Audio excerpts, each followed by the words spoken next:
welcome back to my mind mapping video of the Global Economy and International Business class from IPMI MBA student. This is me, Adinda Krishela. I hope you enjoy up to the finish of this video. And yes, I hope you also get the juice of everything that I will explain and share to you about. So yes, please enjoy. So basically, through all of Prof. Freud's class and also Prof. Yulita's class, is that this whole class is studying about the global economy concerns of interconnectedness and interdependence of the world's economic system. So it involves analyzing how different countries and regions are linked through trade and also investment, finance, and other economic activities. Alright, so now let's dive into the first week. And this is the introduction to global economy. So in the first week, we're talking about how global economy generates globalization and also the new economy, and how the globalization itself could generate labor market, increase wage gap, and many more. So the second one, it is also about advancing economies. As I've mentioned before, the new economy. So the international trade can lead to increased exports for countries and can generate new sources of revenue. Secondly, global investment can also lead to the development of new industries and creation of new jobs. So international investors can bring in capital and expertise, leading to the creation of new businesses, industries, and also contributing to economic growth and development. And now we're talking about the VUCA era, that is an acronym that stands for volatility, uncertainty, complexity, and ambiguity. In the VUCA era, companies may face with multiple risks and uncertainties that require them to make decisions in a rapidly changing environment. Hence, businesses will be forced to focus on opportunities, not the obstacles. And next one, it will also bring huge potential of digital economy in Indonesia itself. So for example, as of March 2023, there are 21 unicorns in Indonesia, including Gojek, Tokopedia, OVO, and many more. Moving on to week 2, and that is the International Finance Management.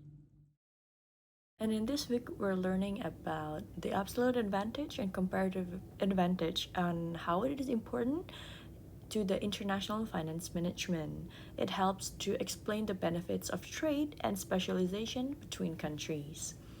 Absolute advantage refers to a situation where a country or a company can produce a good or service more efficiently and at a lower cost than another country or company. Comparative advantage, on the other hand, refers to a situation where a country or a company can produce a good or a service at a lower opportunity than other country or company.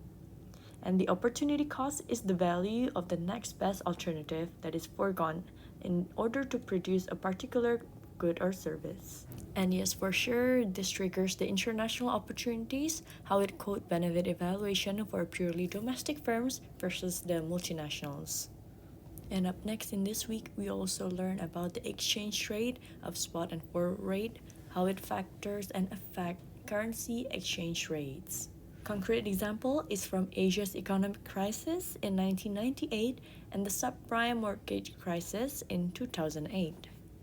And now we're on to week 3, which is the discussion about the theory of tariff and quota. Tariffs and quotas are tools used by government to control the flow of goods and services across their borders. So for example, through the international trade, we can get international opportunities. So then in result, we can also manage currency risk and other financial activities.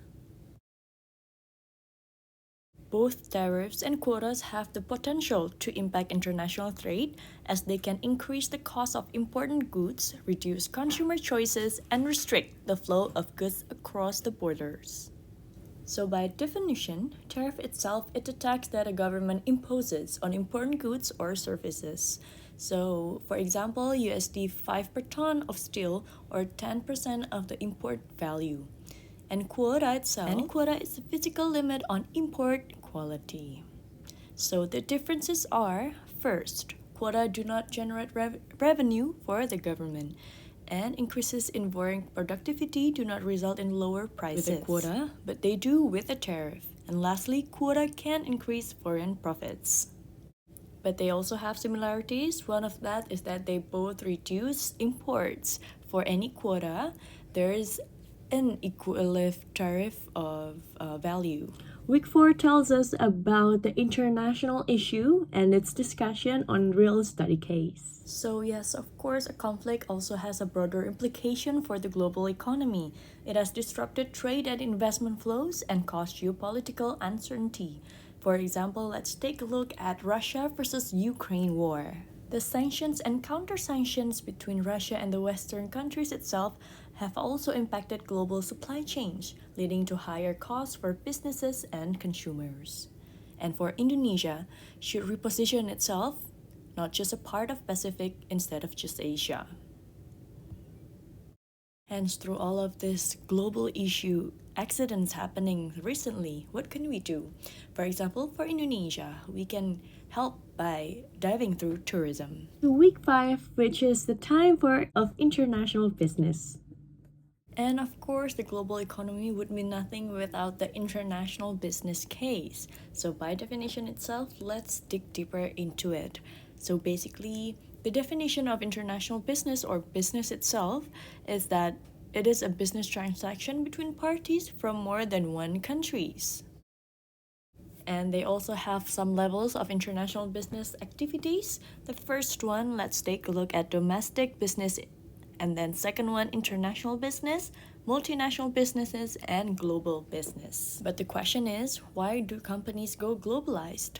And it must be because to leverage their competencies for once, and then acquire resources and supplies, and also to seek new business opportunities. And moving on to the next one, it is the strategy and organizational in the international firm. So, of course, the international firms can have significant implication for the global economy. So, international firms are large and influential players in the global market. Their strategic decision can impact economic growth and stability of the countries and region where they can operate. For example, an international firm that invests in a developing country can help support economic growth, create jobs, while also contributing to the development of infrastructure and human capital in the region. And the week after, now we're on to the marketing and global firm. So of course, marketing plays a crucial role in the success of the global firms, and its impact on the global economy cannot be overlooked. There are cultural, political, social, legal, and other practices that might be crucial of this global event. Factors affecting international pricing such as internal and external. We can see that the competitiveness of nation as seen on WEF 2022, Indonesia ranked as the 40th. So yes, marketing plays a vital role in the success of global firms, and its impact to global economy cannot be overlooked.